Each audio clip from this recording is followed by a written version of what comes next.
I think we're live. I think I did it. I'm so stupid when it comes to computers and stuff, guys. I'm so dumb. Um, Hello. I've got Priscilla on today, and I'm live on Facebook, YouTube, and X. I'm going to start doing lives more often. If you guys come into the chat room and you send questions, I should be able to see them in real time. I'm going to start doing this so that we can have some discussion questions going back and forth between the audience and such. But anyway, let me bring Priscilla on. Hi, girl. Hello. Hi, everybody. I'm computer illiterate too, so. Computer. I'm so. My computer. I bought a $300 computer, and someone is here. Hold on. Oh. Baron von Huffnagel. Greetings, my smoke-free brother. Yes. So, let's just jump right into it. So, what's going on in the world with astrology? All right. So, as you guys all know, well, some of you don't, but tomorrow we have a full moon in Sagittarius. This one is going to peak.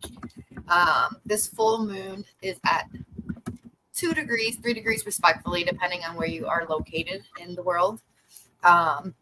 With it being a full moon, we know that the full moon represents it being opposite of the sun. So the sun right now would be, obviously we know, in Gemini. Let me make sure before I go on this tandem that it's at 3 degrees, because I'm experiencing it here at 3 degrees, I believe. Let me see. Yeah, so I'm just going to go with 3 degrees. Other websites say 2. From what I'm looking at, it looks like 3 degrees. Why is this important? Well, 3 degrees denotes to the energy of Mercury, but also the energy of Jupiter. Both of those are the rulers of the sun right now where it's at, and the moon. And Jupiter right now is in the sign of Taurus, getting ready to conjunct with Venus at 29 degrees. 29 degrees is an anaretic degree in astrology, meaning that it's very, very intense, and it is at its culminating point. So it looks to be like a completion energy with the Sagittarius Jupiter frequency. I get, because there's only 30 degrees in each sign, right? Yeah, so absolutely. 29 is sort of like the cusp, if you will. Yes. So it's got a lot of energy going on there. Exactly. And if we do astrology charts, right, we don't go to 30. Like, it starts at 0 in astrological world. And then from 29, it jumps back to 0. So it's really 30, but we look at it as 0. 0 being the void. This is why you'll hear astrologers or people say void of course moon. It's because it's in that area where it's void. So this full moon is not void, but it's in the 3rd degree, which is the first decan of Sagittarius. Let me see, because the first decan, I believe, decans, guys, are 10-day segments. So each 30-day sign, if you're doing tropical astrology, a 10-day segment is called a decan. That's why there's deacons in church. Yep, exactly. Right. And so the first I talk about how you have cardinal signs, and that's why there's cardinals in church. I mean, they make it so obvious. It's really, really obvious, and everything's carbon copied from astrology. So I don't know how people haven't picked up on that yet, but I'm glad we're all starting to come down to that understanding. We got this guy in the chat, my synth dungeon. I see him commenting all the time. This man, I see, just boils coffee and watches my shit all day. I love coffee. Straight up boils coffee. That's like his thing. He's like always grabbing a coffee. He's always saying that, which is hysterical. I love that. So thank you for coming, guys. What do we have? We have 13. We have 13 live right now. That's awesome. Hi, everybody. Thanks for being here. This is the first time I've ever gone live. I like it. So it's gonna be a little, it's gonna be messy. The live, because it's going to be. I feel like it's more personal. People can kind of jump in, and we can just. Yeah. I agree with that too. But so going back to the decans, like you were saying, it's 10 degrees 10 degrees each house for 30 degrees. So you got 3 specific decans, and the one that we're having this full moon in is in Jupiter. So Jupiter is very significant because it's the dispositor of this full moon, meaning that it's the ruler of this full moon because it rules Sag. So you always have to look, when you're doing astrology, you always need to look where the ruler is, because that will give you a more like in-depth understanding of what is going to manifest for you. Now, it's important that you have your own astrology chart because everybody has their own distinct based on their time of birth. So for But instance, it's more than that, right? Because you have your birth chart, then you can literally pull a chart at any time.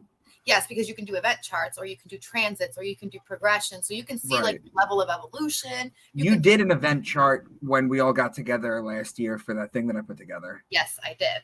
in And I did it to Daytona. see what the reason why I even pulled that event chart was because locational makes a big difference in our lives. I don't think people understand that yet. Like where you live, where you're born. Some people, I don't know if you've heard the saying where like if you move and then like life changes for you because you were, you weren't doing good in your home state, you go somewhere else and all of a sudden like things are abundant and expanded. And it's because your energy changes per where you live. Right. So you might have What do you call them? You call them ley lines, right, or something? Yeah, ley lines. It's called locational astrology, or for other people they call it astrocartography. So it's just putting your information in and seeing where these ley lines land, and it'll show you where like Jupiter is more dominant at, or the Sun is more dominant at. Gotcha. So, for instance, for me, I'm in a Pisces state right now, and because Jupiter's in my Pisces house, this is very good area for me to like expand. And I've tested this. I've seen so many different like gifts come through living where I'm living now. It's really strange.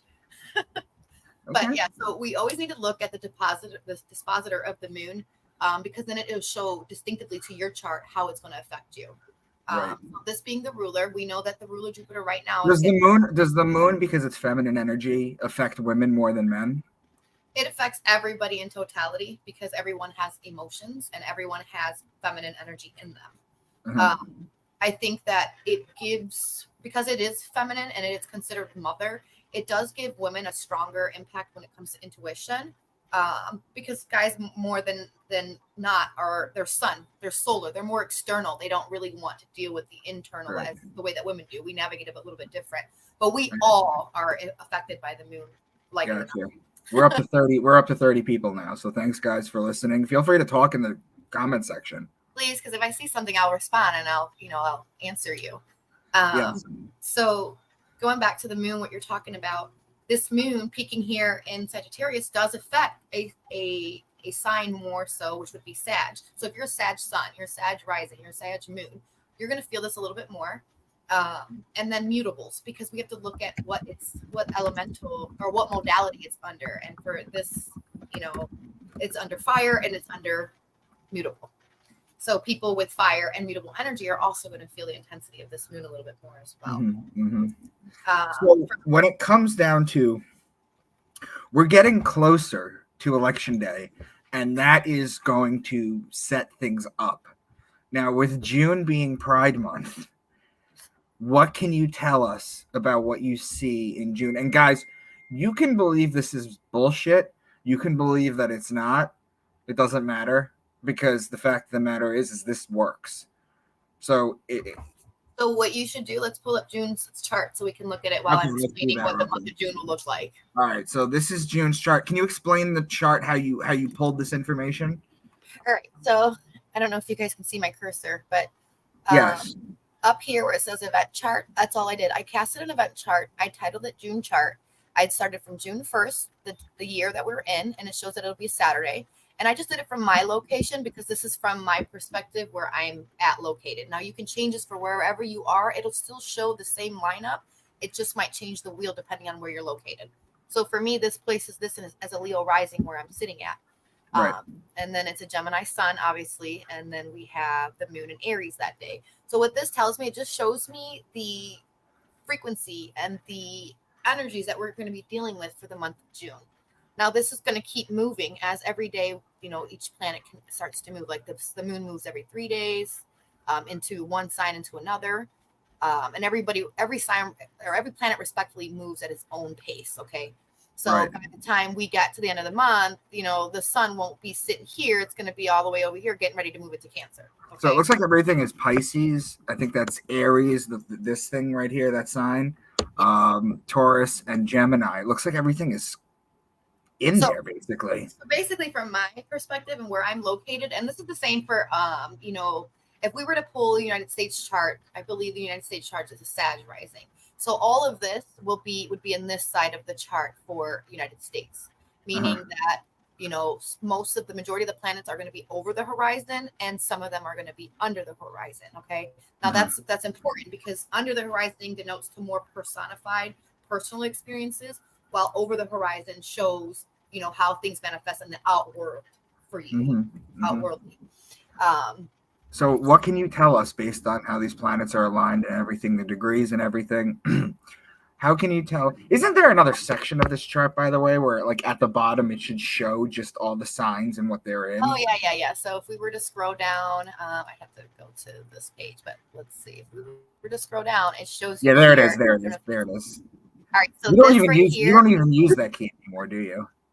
I actually do use all this. Do you? Okay. Yes. So this right here, what you're seeing right here, as far as squares, conjunctions, sextiles, trines, inconjuncts, all of these are your aspects. These are how the planets are forging their energies together. So, for instance, if we look at the moon, the sun, and Pluto right now, the sun, right, we go down to Pluto, it shows a trine. And trines are 120 degree angles in space, and trines are favorable. These are lucky energies that they give us movement. They don't keep us stuck. They open up paradigms for you for positivity, flow. What else are trying? And synchronize. A very harmonious energy. They bring luck. So the month of June does show, okay, for everybody out there, because it is Pride Month, it does show how Pluto being in the energy of Aquarius, it is retrograde. Aquarius is the ruler. It's ruled by Saturn. Saturn is the ruler of the disenfranchised. Aquarius is also ruled by Uranus, and Uranus, it does rule, uniqueness. It does rule over homosexuality and transgenders and things like that. And it's an air frequency. So when we see this trine, and in the month of June, we do see this favorable aspect that does play out on people that are more free in nature. So if we look at Gemini energy is very light. It's very curious. It wants to know everything about everyone and everything, and it wants to try everyone and everything. So this is why this flows here to this energy. Okay. We also have Venus that's going to be in there, and we have Jupiter that's going to be in there. So this is going to expand this area for us, as a whole in the whole entire world, not just the United States. But Gemini also deals with like communication. It deals with, basic skills house. It's an educational house. It's like your primary level of learning when you were in elementary school. So, during June, we can definitely see transformations and changes that are going to deal with robotics, technological concepts, travel, because travel is under the energy of Gemini. Mercury, they rules cars. It rules movement. Jupiter also rules it can rule travel as well, being that it's the ruler of Sagittarius, the foreigner, and it could rule over aviation as well. And in 2025, we're going to have Uranus moving into there. So we're really going to see changes in flights, travel, cars, communication, phone gadgets, computerized stuff. Like, we're going to see big transformations in this. We're setting the pace for that in June. So let me see, what else do I see here? Mars was sitting here in Aries, so Mars is at home. And this right here, what you're seeing right here, this is a positive frequency. Okay, so when you have a trine plus 2 sextile positions to this, this is your focal point right here. This is pivotal, because this is your release point. Now, if we were looking at this as a T-square, it would be a little bit further out. It would be here from, I believe, Cancer to Capricorn to Aries, because it would be cardinal T-square. But right now it's in an air calibration to fire energy, meaning that there's an area for opportunities, cooperation energy, and an easier flow to get things that are Aries, which is new things, new implementations into the world. June is very big for that. Priscilla, what I'd like to do right now is I'd like to pause. We've got 42 people in right now. I'd like to pause for a second, and I'd like to go over those questions that you posed a while back, because I feel like if they understand these complicated topics as far as astrology goes, then when you mention them and what you're looking at, it'll be a little different. So let me go ahead, and for now, I'm just going to remove this. I'll put it back. But I wanted to start asking you the questions, and then I figured we'll go back to the chart. So your first question was, do you know how to look for a zodiacal release? What exactly does that mean? So Zodiacal release is a Hellenistic tool. So I am a Western tropical Hellenistic astrologer. I use this type of methods, which is from the Hellenistic time, in order to delineate my charts. A zodiacal release, I'm going to bring my notes out here so I don't want to butcher this. So it's an advanced technique that is used to determine like your personal career, your life direction, your body, your health, your relationships. Okay, same thing as the chart. The difference is that a zodiacal releasing calculator that you can use online is going to show you sub chapters. So if you look at your life, your chart as a book, right? That the book is like the chart is like the title of it, and each segment is like a chapter. So that's what a zodiacal release is. You have four different levels.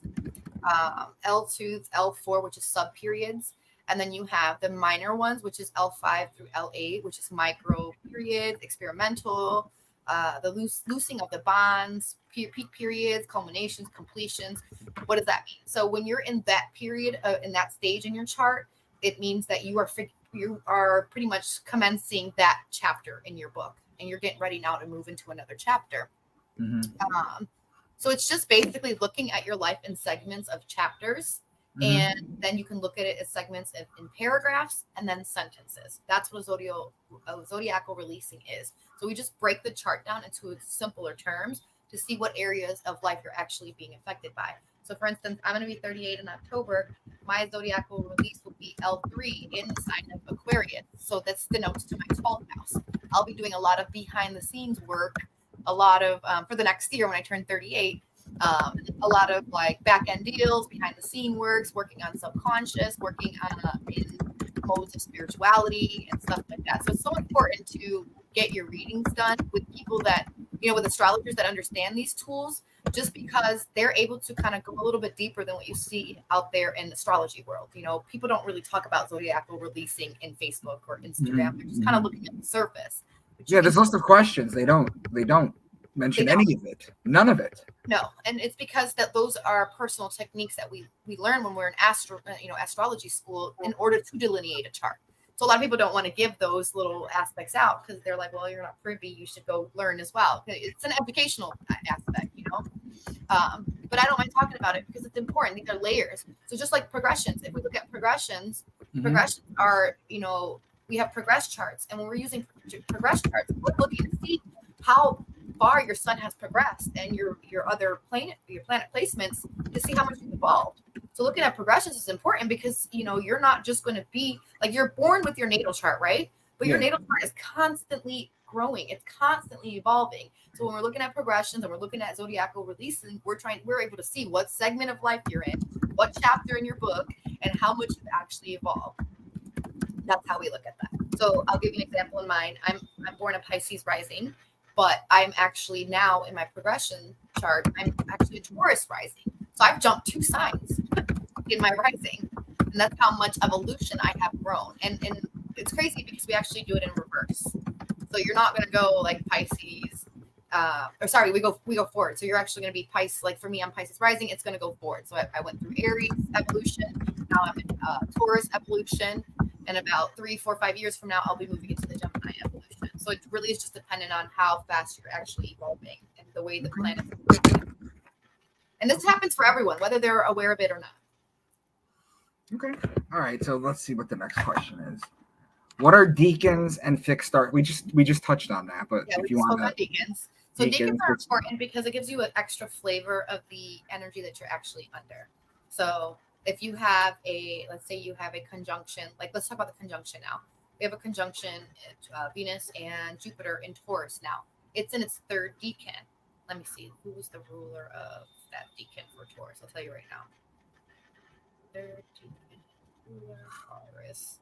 I'm believing it is the moon. Is it the moon? Let's see. No. Saturn. See, I didn't even know that one. That one's interesting. So Saturn actually rules this conjunction that's happening in that 3rd decan. And this decan, like if you're a Taurus person and your sun is there at that last decan, you have a flavor of Saturn that sits over you and in your embodiment. So you might come off as a Taurus Venusian, but with a very Saturn strict nature. You know what I mean? Right. Yeah, important to look at that, because then you can see the flavor of how this conjunction or how these aspects. Well, people always have such issues with Saturn, right? They think it's like it's the black planet, it's evil. We know that the Jews worship it. We know that a lot of people worship Saturn. Like, why does Saturn get a bad rap? It's our understanding of evil, first of all, that makes an issue with that. We're taught that anything that is an adversary to us is evil, and that's not necessarily true. A lot of things that we denote as evil, they show up in our lives because they are a shadow. They are a mirror of what we're actually experiencing internally. So when it comes out on the outside, it's just like, say someone triggers you on the outside and you can't stand that person. There's an area in that person that's activated that you do not have activated in you. This is why it triggers you, or you're afraid to face it, or it's a shadow aspect of who you are and you can't see it. You're blinded. You know, I asked Santos. I shot him an email a little while back, and I said, make the connection for Saturn to Satan with me. What do you think? What do you think it is? I don't know, because I don't look at Saturn as Satan. You know, if you wanted to get technical, Satan would, because Saturn would be technically more bafflement. You know what I'm saying? The female, male, as above, so below. If you wanted to get technical, Satan. Well, Saturn rules Capricorn, right? And that's the goat. Which is the goat, right? So, but you know, another sign has horns too, which is Aries. It's Ram, which is red, and it's Martian. So you can easily say, oh, well, that's Satan too. So I really think that the way that it's described is just adversary energy. It's just energy. It's very important for people to understand that Hashatan in Hebrew translates to adversary, and an adversary is literally like two sports teams playing each other. That's what adversary means. It does not mean some guy with red horns is gonna come and get you, or he's the one to blame. Like, and we're taught this. We're taught to place blame on something outside of you, and the reason for it is because when you do that, you're never going to work on yourself. You know, it's funny. They always do this symbol, right? And everybody always thinks that it's the devil, but it's not. This was actually started by a rock and roller, and I forget which band he was in, but he started throwing this sign up, and that sign is an Italian sign. This wards off the Maloki. This is not devil horns. This wards off the Maloki. So this is just so freaking interesting, man. You have so much knowledge that I just want to like get out.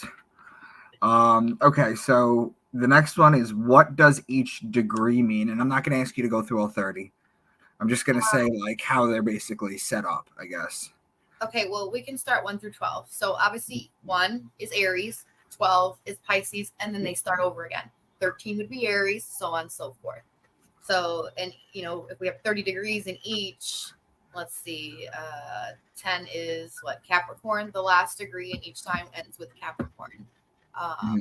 So that makes a lot of sense too, because for Taurus, like again, going back to their third decan, it's Saturn. Capricorn makes a lot of sense. So when you're looking at degrees and you're doing readings for people, that's another layer that you want to look at, because the degree is very, very important to the flavor of how that planet is going to action out, how it's going to manifest for you. The degrees, you have to look at degrees. You have to look at aspects. You need to look at decans. Otherwise, you're not really doing a full-on astrology reading. And this is how I get the layers of people's psyches. I'm able to see more in depth how they, you know, let's say you have for you, Micah, you're a Libra sun. I don't remember the degree it's on, but let's say the degree is at 6 degrees. You have your Libra sun, but with a Virgo tendency, which is so important to know, because you might be very Venusian, but you're going to be very methodical with your Venusian. Yeah, we've talked about before that my sun and my moon are both ruled by Venus. Ruled by Venus, and you didn't know that at first, and that's so important to know, because that's why, you know, and then your Aquarius rising, so you know,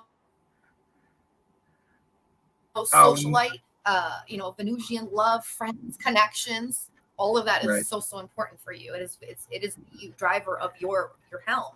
Aquarius is big on humanitarian and friendship, so you're big with that. People love you. I know.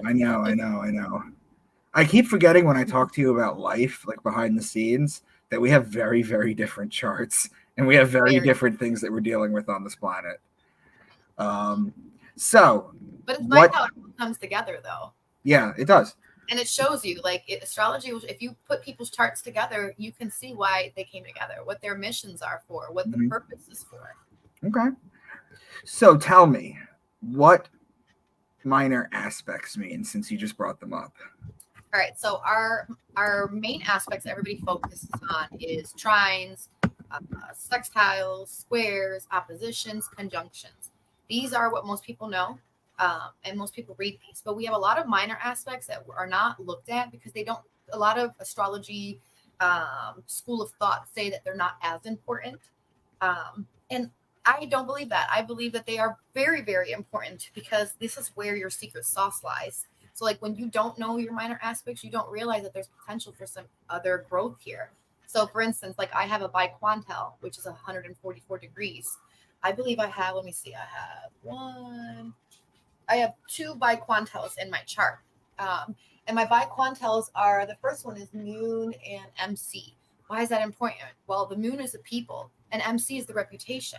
So if I would have known that, prior in my earlier years, I would have known that my emotional world affects how the world is going to see me at large because it's the people.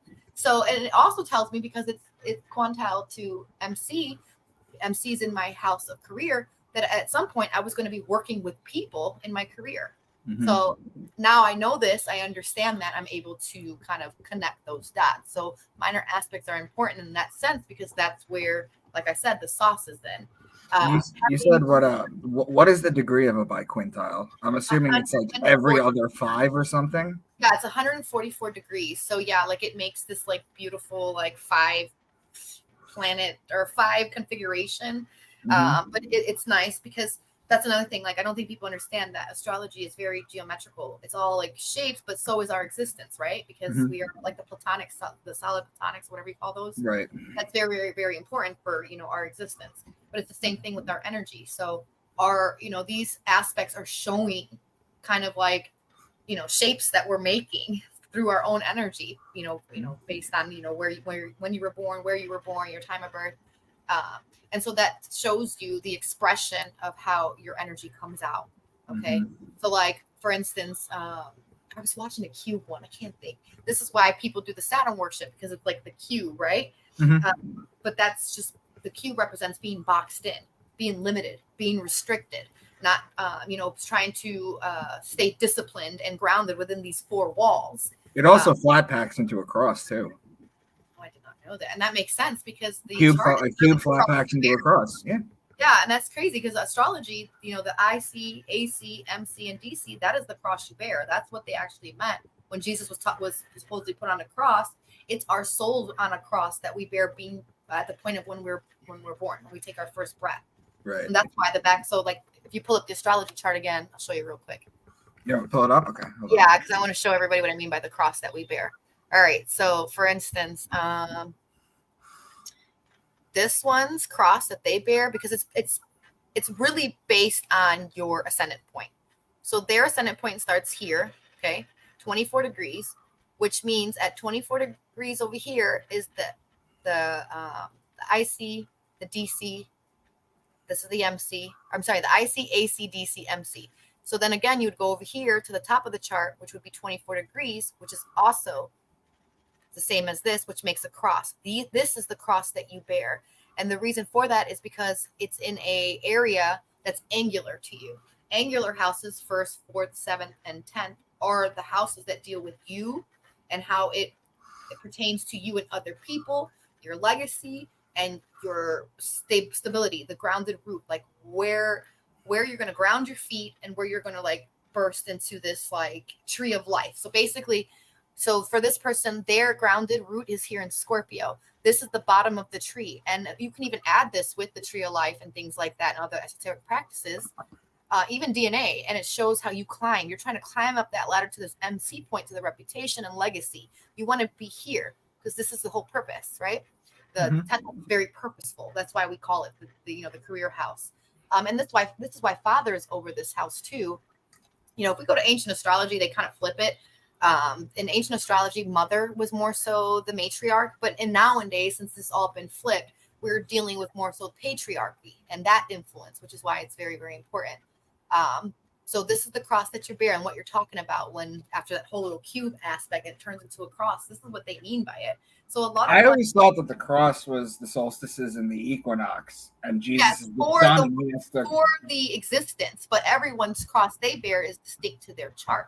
It's not going to be on the equinox. It's not going to be on the thing because it depends on when you're born.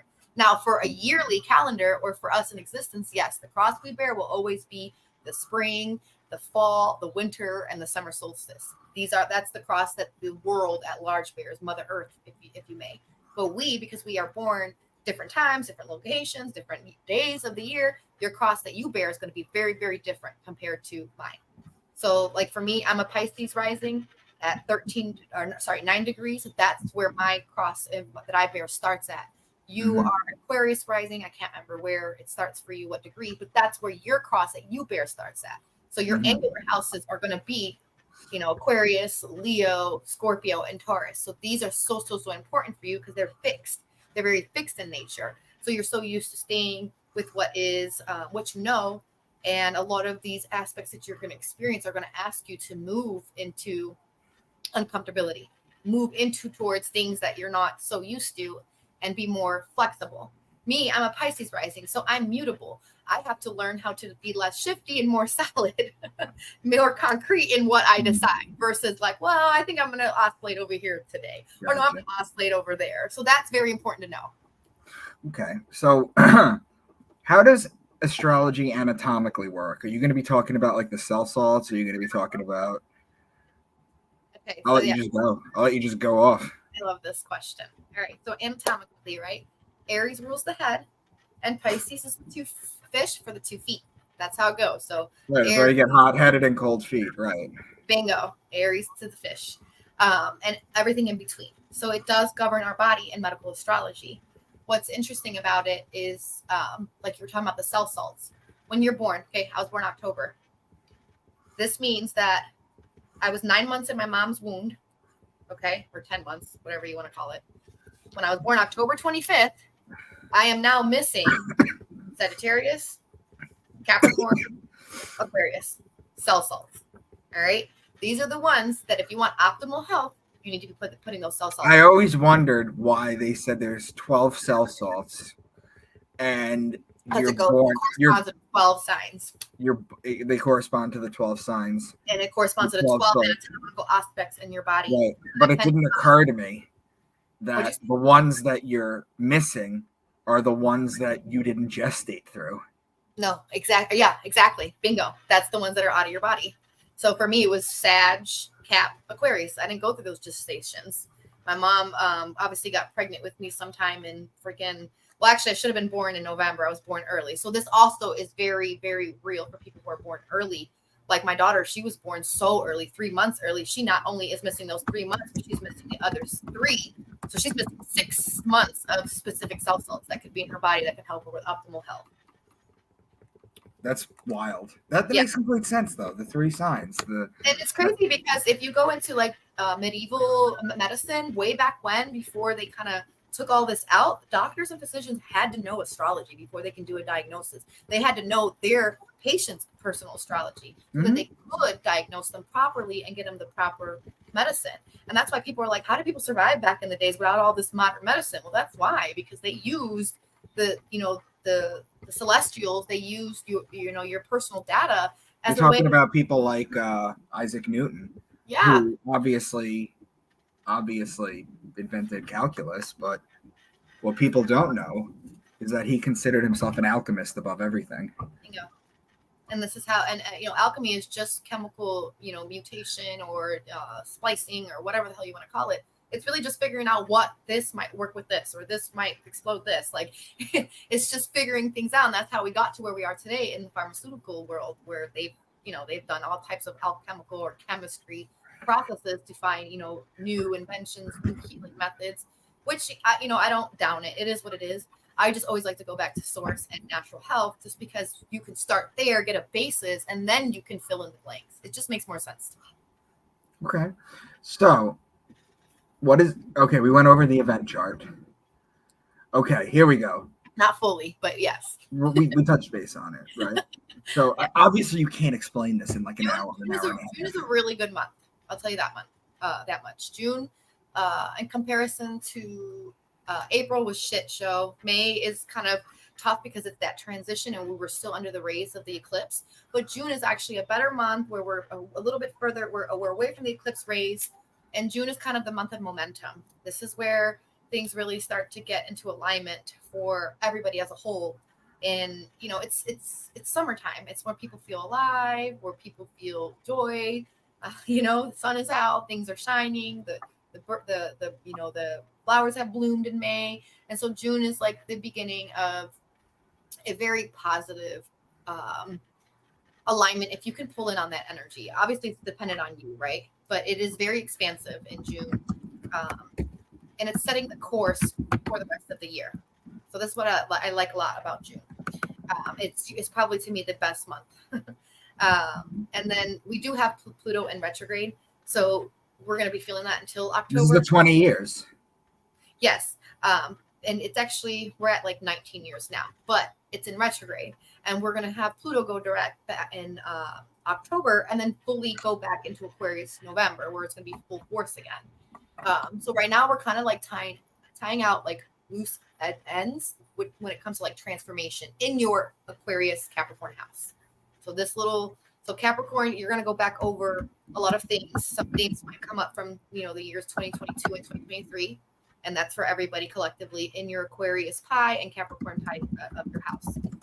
And then once Pluto goes back into, Aquarius, it's going to be no more for Capricorn. They won't have to deal with any more, ghosts from the past or things that they have to transform and let go, because Capricorn's working through major, major transformations. Oh, I love Gigi Young. I know you're asked Micah, Mr. J, but Gigi Young is incredible. If you guys don't know who she is, watch her stuff. She really teaches this stuff on a very esoteric level, where you start to understand the energies on a godly aspect. She talks about angels and demons and devils, and she talks about all of it, and it's great. She's so informative. Okay. I love her work.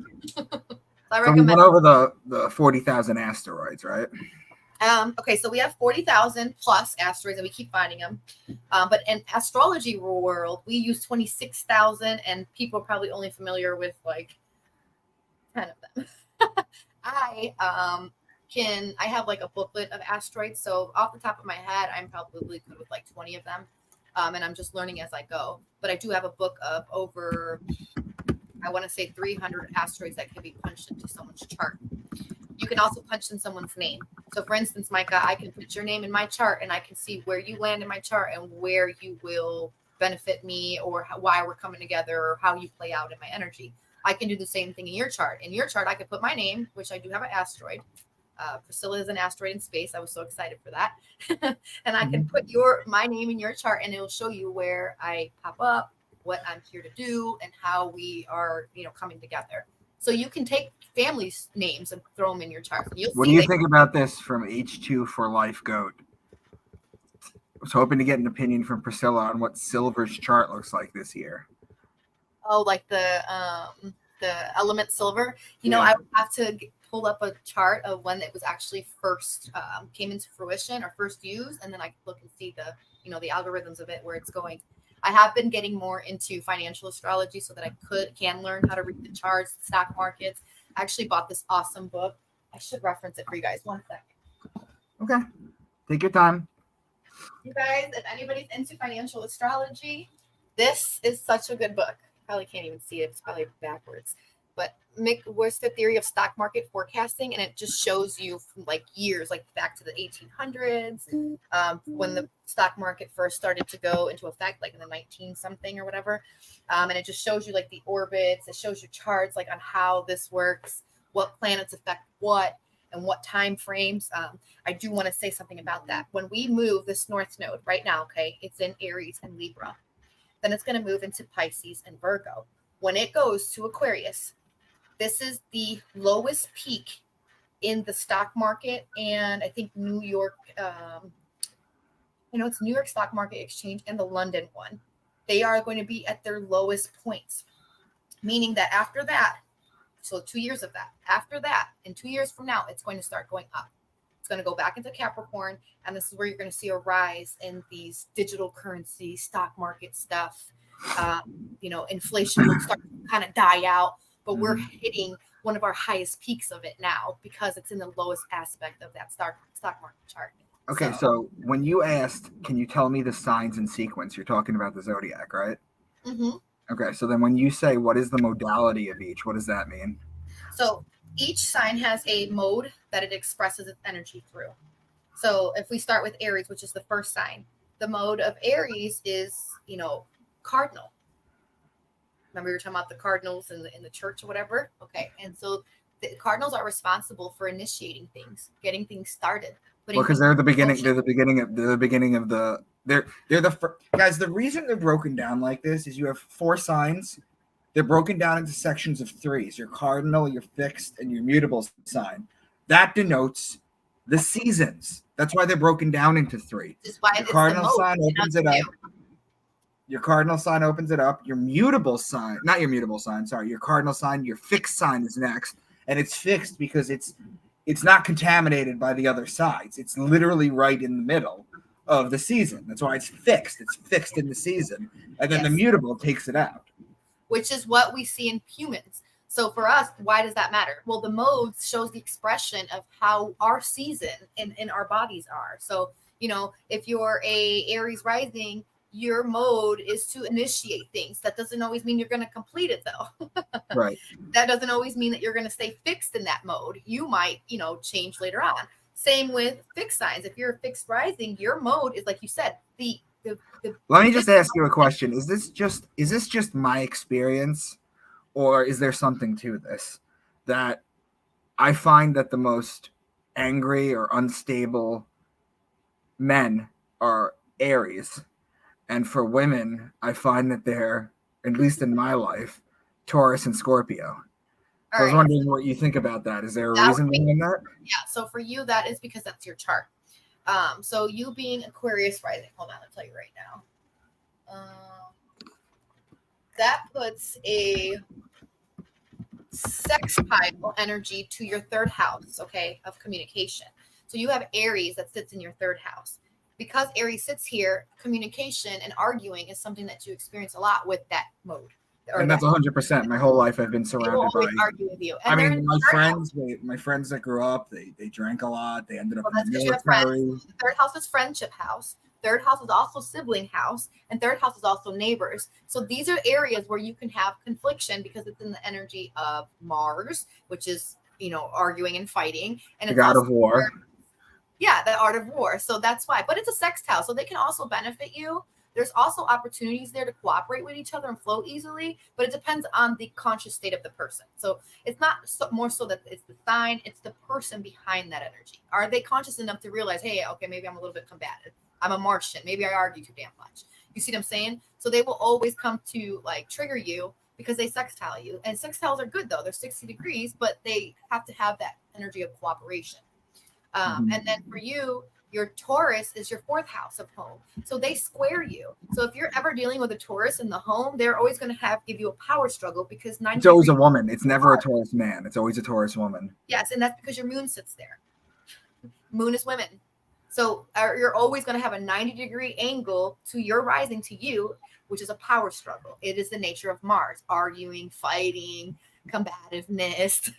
You know what I'm saying? War. And because it's in the 4th house, it's always going to be triggered to home life. So for you, it wouldn't be good to have some Taurus energy in your home. As far as a wife or something, it's going to trigger you. It's going to cause issues. What do you think about what about Scorpio women? Now, Scorpio for you is also square to you. So anybody that squares you is always going to feel like a power struggle and an annoyance because 90 degrees is an annoyance energy. But the whole point of that is to integrate that energy into your being. So we all have that. Like, for instance, Sagittarius people, they square me. And I have Saturn in Sag. They can annoy the fuck out of me. Yeah. They annoy me. And so does Gemini people because they sit in my 4th house at home and I have Chiron there. So they can trigger my childhood wound. But once you learn how to integrate this energy, they don't show up like that no more. So when they show up like that, like I was saying before, it's a mirror effect. It's a mirror for the shadows that you don't want to deal with or don't want to integrate. So for instance, Scorpio being on your 10th house, and that's your Saturn, Scorpio's always going to make you feel limited, restricted, challenged. They're always going to make you feel like a Saturn energy. Very iron rod, very negative and pessimistic. They will always feel like that to you. But it's not necessarily that they are that. It's just the way it's showing up in your chart individually. Okay. So when you say, what about temperament? What do you mean by that? Is that sort of like the mood that the thing gives off? And the modes that I was trying to express earlier. Yeah. So depending on, like for you, you're an Aquarius rising. You're a fixed sign, but your elemental is air. So everything is very ideals. It's very in the mind. Like ideals live and die in your head.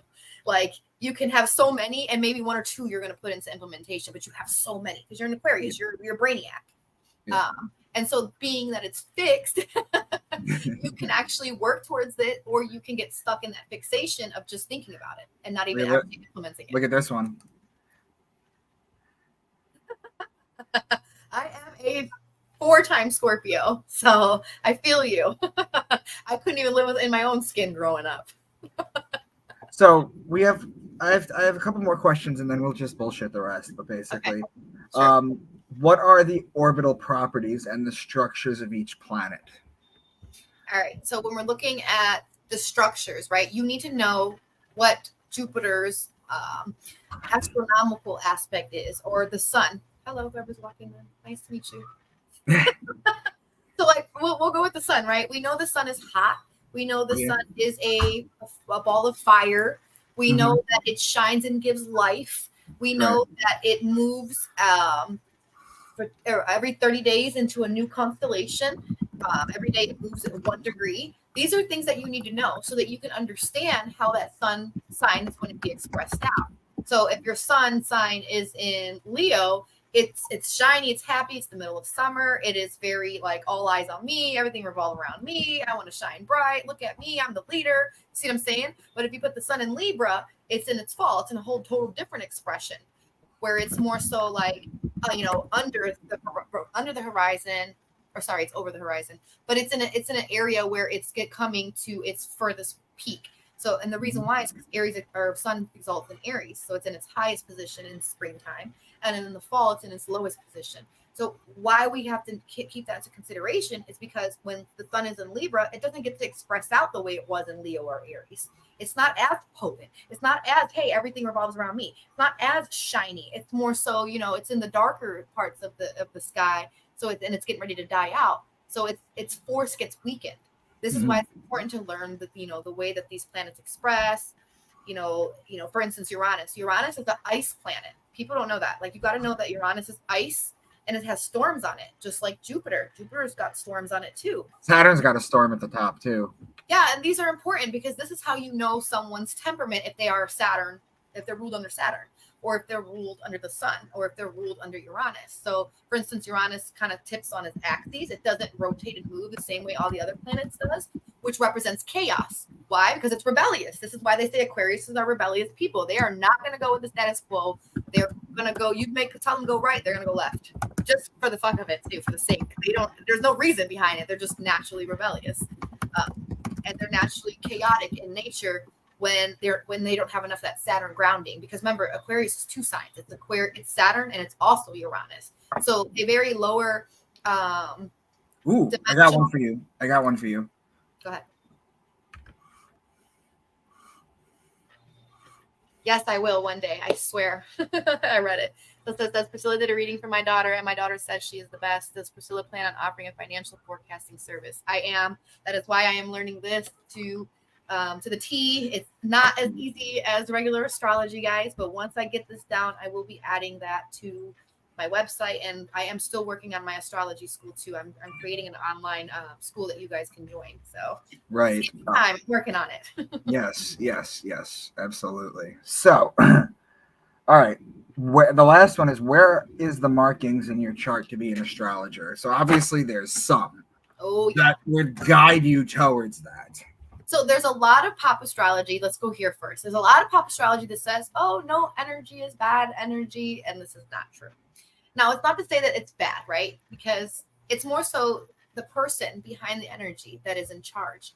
But if you have a lower conscious state and you are a negative person, guess what? That energy is going to be expressed out bad, period. Okay. So it's the same thing. You know, it's like that with anyone. It depends on your conscious state. Are you high vibrating? Are you low vibrating? So a lot of people are like, oh, the planets did this, Mercury's retrograde, that's why this happened. No, it's really dependent on your energy, how that's manifesting for you, how you're, projecting that energy out. Now, what was the first part of the question you asked me? Oh, hold on one sec. I have it written down. Where are the markings in your chart to be an astrologer? All right. So everyone's chart is marked for something in their life. Now, we all have free will. You can go be a basketball player all you want, but your chart might say that you were supposed to be a lawyer. There's a marking for that. And so all roads always lead home. You're always going to find your way back, especially the more conscious you become. So there are parts in your chart that show, okay, this is what I'm supposed to be doing as far as my legacy. This is what I'm supposed to be doing as far as my creativity. And yes, we do have markings of spiritualists, astrologers, psychics. You can see psychics in charts. You can see tarot readers. You can see an engineer. You can see someone who's a genius. All of this is marked. For an astrologer per se, you have to look at not only Uranus, not only Aquarius, not only, the 8th house and Scorpio frequency, or, the Moksha houses, which is 4th, 12th, and 8th. You can look at 9th also because that's philosophical, Sagittarius in nature. But the most important way to really look at this is using the asteroid. So asteroid Urania, which rules astrology, in accordance with Uranus. And what was the other one? I think there's another astrology asteroid that says astrologer. I don't know. I'll have to look. But these asteroids and where they're placed shows you who's supposed to be an astrologer, who's not supposed to be an astrologer. I mean, you can be. Everybody has free will to do whatever they want, but you might be more seasoned than someone that actually has it marked in their chart. You know what I'm saying? So it won't be as fertile as someone else's. And honestly, when it comes down to it, we got 52 people watching right now. That wasn't the height of it, but we got 52 people watching now towards the end. And I wanted to let you guys all know who is listening. Oh, hold on a second. I have to show this. Absolutely. I'm so done with New York.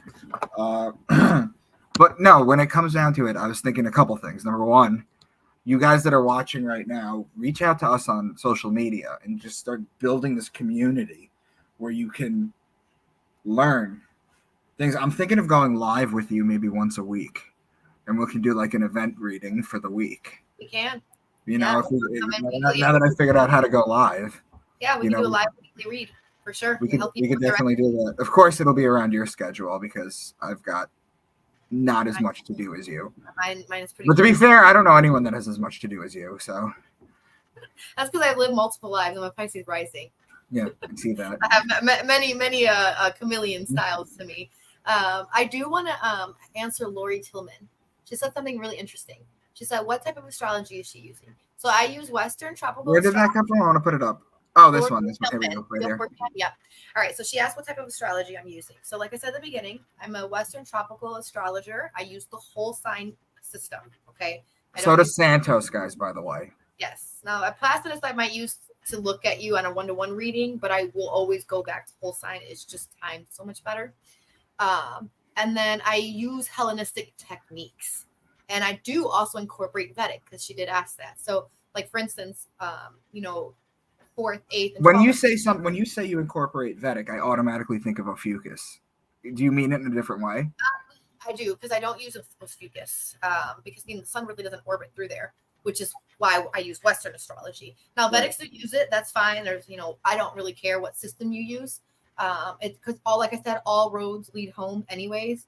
But I use some Vedic techniques, like for instance, some of their, their wording and their philosophy, like, 4th, 12th, 8th, their moksha houses. So I do look at that as the same because they are houses that you liberate. They're painful houses, they're trauma-based houses, but they're houses that once you face that trauma, it liberates you and it gives you a gift in the end, okay? And it shows you your potentialities there as well. And then like in Vedic, they use the 9th house for father figures. I also denote to 9th as well as 10th as father figures. and third marriages, which those are all Vedic techniques and Hellenistic techniques. So yes, I do use those.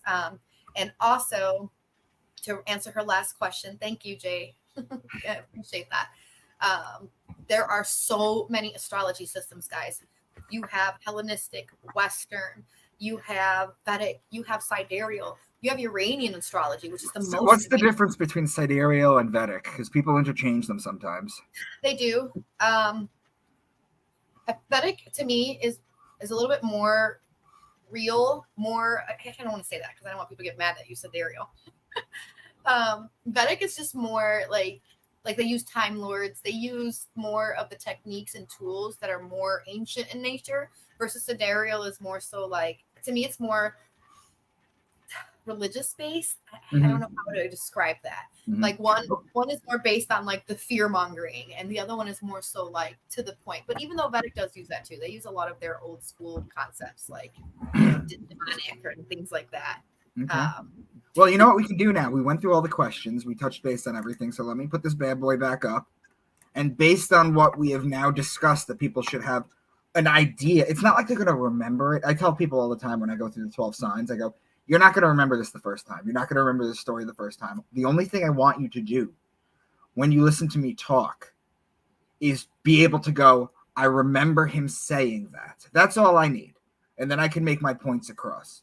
So, whereas you can now say that, what are we looking at here? All right, we'll start with Pluto since it's on the right over here in Aquarius. Now, remember, this is going to look different for everybody's charts. I'm just using where I'm at locationally. So, like you said earlier, Pluto's going to be here in Aquarius for the next 20 years. He's retrograde right now. I say he because he's a more masculine energy, okay, which is more outward expression. Even though Pluto does denote to the internal, it does denote to the underworld, it does denote to your psyche and your psychological trauma. So with it being in Aquarius, this is the collective as a whole, because Aquarius rules all of us. And what it's doing is trying to transform us and our higher minds, our brain, the cerebrum, the higher mind, into a more progressive concept of where we are all moving into, okay? Because we are all shifting into the age of Aquarius, and Pluto is kind of helping us break down and face the fears, the phobias, the bullshit, and clearing it all out. This is 20 years of this, okay? Like I was saying before in one of our other videos a while back, that the first 10 years of us in Pluto and Aquarius is us working on destruction. I know that sounds scary, but we are destroying things. We're destroying systems. We're destroying old paradigm thoughts, concepts, philosophies. We're just going through a whole reset here. Then the next 10 years after that, we will be rebuilding. Okay. So when Pluto moves into the mid of the second decan in Aquarius, this is where we will start to see us as a whole, humanity starting to rebuild our systems, our concepts in life, our ideals, and the sense of freedom. Uranus and Aquarius are the energy of freedom. So we're looking to free ourselves from all the old dogmas and belief systems that were back in the Saturn Pisces age, okay? Which is also going to bring me to Saturn. Saturn is in Pisces right now. Saturn has been in Pisces till 2023 of March, and it stays there till February of 2026. So we'll be dealing with Saturn bringing up what is real. Saturn denotes to reality.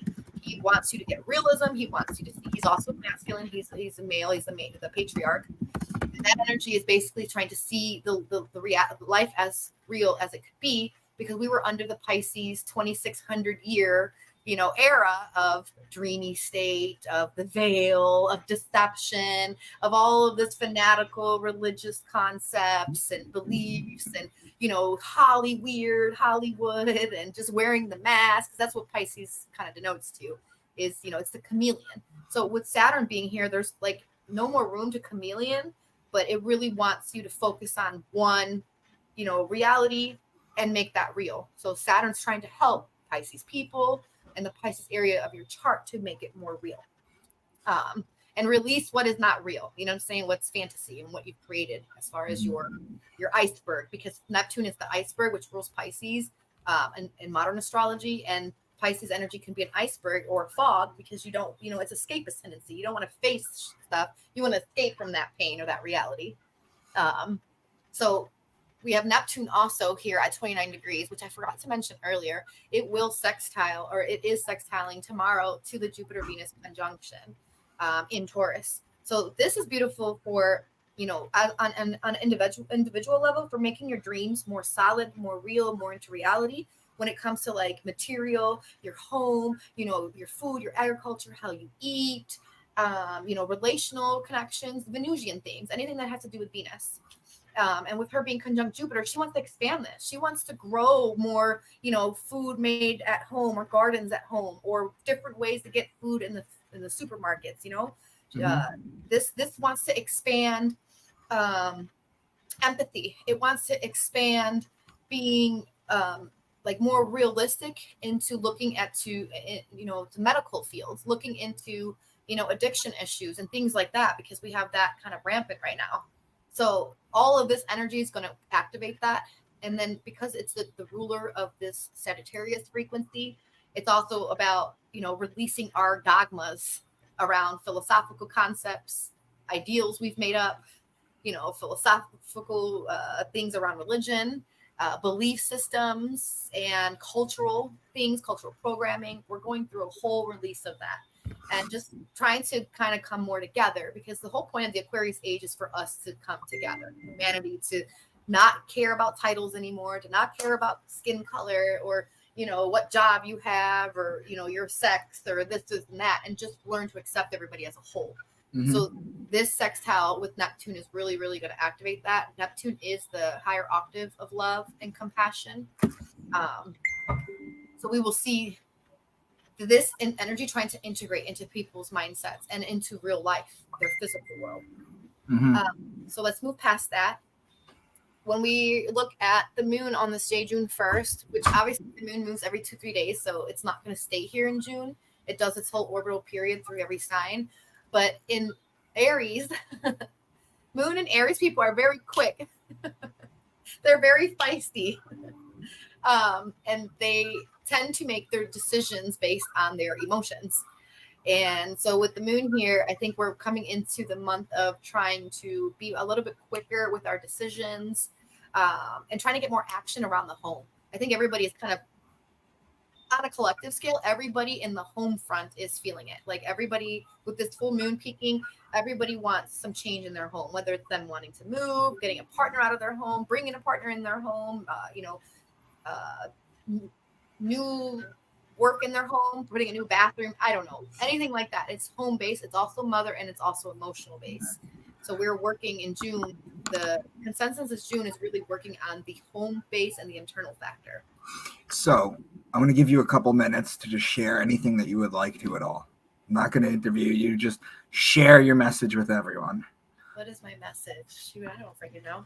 I think my message is always the same. My biggest thing for people as a whole and why I do what I do is to help people out of that, the fear and the dogmas based on, what we're programmed into. So all of us, whether, whatever culture you come from or background, we're all programmed. We're all programmed into what the elitists and the powers that be want you to believe and think. This is why, like you've said before, and I've said before, you have 12 levels in school because it matches the 12 conscious states of the zodiac. Mm-hmm. 12 steps of AA. And also, this is all what to do, what to turn off your consciousness, and they invert it. So the point of what I'm doing here is to try to bring your consciousness back into the right side of the playing field, so that your life can be more optimal, more free, more liberated, where you don't feel stuck. You don't feel like your trauma is like a part of you, because none of that is a part of us. It's somatic. And so that's my goal. My goal is to help people release that stuff and really integrate astrology, because it really is the format of how everything is in existence, including our world. Like, it's beautiful. It was beautifully created. It was. And it definitely was created too. So Priscilla, tell everyone where they could find you. Yes. Or if they want to book a reading with you. All right, guys. So you can find me at spiritcoachingastrology.com, on Facebook, on Instagram, and on X, even though I don't really use X. Micah gets on me for that all the time. I do, because I want to tag you in the dumbest shit. That's why I'm not on there. It's so dumb. But I do have apps too, guys. If you have Android or Apple, you can download my app. It's also Spirit Coaching Astrology. You can book from there. You can watch podcasts. I have a bunch with Micah on there. And like I said, you can book a reading from through there as well if it makes it easier. And yeah, I'm always open. You can always email me, whatever. And yes, Baron von Hafenagel, I can't say your name, but this should be a weekly thing. I agree. Mm-hmm. This should be a weekly thing. Let's do that. Oh, I like what he said here. We can turn our backs on all the bullshit that's out there now. I agree. Because we have enough information now on the occult side or even the awakening side that we don't have to keep following the status quo anymore. In fact, we're supposed to not be following the status quo moving into the age of Aquarius. We're supposed to be defining our own path now and coming together as a community. So. Okay. Oh, I love that, Michael. Read that out loud, what you just wrote, because people need to know that. All right. I just quoted myself. This is why the Bible calls God I am, because there's no other words for God that work on earth. And what is I am? You are I am. I am is I exist. You are in the image of God. You are God in the flesh. I am. I exist. That's what it is. So yeah, so when people are like, "Oh, you're trying to play God," no, that's not what they mean. They're meaning that you are a fragment of God and you are God in the flesh, experiencing what God would want to experience through your lens. That's exactly it. And that 9 billion of them, because how many people are on Earth now? We have 9 billion paradigms, 9 billion realities. Yeah. Or is it 7 something point something? I don't know, but it's. I mean, think about how many realities are happening all at once. It's beautiful. I hear you. All right, so guys, you know where to find me. I'm gonna start doing lives all the time now, but I'm gonna get Priscilla on once a week. I just gotta work out her schedule. But that won't be a problem. Sundays? Let's do Sundays. Yeah, because he said I should be. This one said, oddly, I feel empty on Sunday mornings. Like I should be doing something spiritual. Let's do Astrology Spirit Church in here Sundays. Okay. All right. Okay. So I remember when. Yeah, I agree with Lori. When I unraveled the Bible too, my goodness, I went through a whole like dark night of the soul. I was like, I'm going to be a Satanist. You do, and I went through it. I was like, what's real? I went through it at the end of 2012 during my Saturn return. Lord, yeah, I believe it. That's the end of the whole Mayan thing too, which is actually just the end of the Pisces paradigm. We were moving into the age of Aquarius. So that was beautiful that it happened to you right there on that moment. That was shifting you. Mm-hmm. Yeah, it also destroyed me. It does. Saturn returns are very much like that. The second one won't be so hard. No, the second one is going to be good. Yeah, because you're aware. You're aware, because some people's Saturn returns second and third could be awful if they're not doing the work. So everything is a self-reliance type of thing in this world, guys. As much as we want to like put someone else in the position or merge with other people, everything is about you and yourself. You have to do it. And guys, I have to remind you that I've been friends with Priscilla for 4 years, and she's been doing my readings constantly. She routinely tells me things that are going to happen ahead of time, and they do constantly. That is not black magic. That is not messing with God. That is just because she understands the universe that she lives in, and she's able to do it. So if any of you guys are interested in getting charts done, she's really not expensive at all. Really? In fact, I always yell at her to actually up her prices, to be honest. Not yet. No. I will. But yeah, if you guys want to share it, right, you're going to get a really good one. So spiritcoachingastrology.com. And I'm going to be all the way 100. I am not your sugarcoating astrologer. So I don't believe in, twin flames and none of these crazy concept guys. That's not reality. I am going to give it to you the truth. So if you come to me with a synastry, I'm going to keep it real. Like, this person's not for you. Like, as the people who have done readings with me, they'll tell you I'm very straightforward, very honest. I don't like to hide anything or cover anything up, only because that's karmic for me. I don't need any karmic issues after that, behind that. So Chrissy is in the chat, and she just sent you a message. What type of readings do I book to find out what my charts says I should be? I'm struggling as immutable over here. You can do as many natals and transits as you need until it actually clicks. So if you want to do a career, just a basic career astrology, you can definitely just book it as a transit and just put it in the notes for me. So I only have like 6 things you can pick from right now. But if you guys have like distinct questions, there's an area where you can note it, and I will look at that specifically. So trust me, as a mutable, I get it. We are under Saturn. He is forcing us to get very real. Mutable. So 2026 about our groundedness, our career paths, our legacy, and it can feel a little bit limiting right now. But trust the process. Okay, right now it's like the turtle, slow and steady wins the race. Perfect. All right, Priscilla. Well, this was a really good test drive for the first live that we're gonna do. Yeah.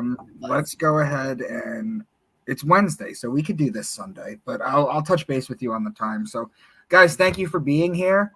Thank you for just showing up. Thank you for all the questions. I try to answer as many as I can, or at least spotlight them.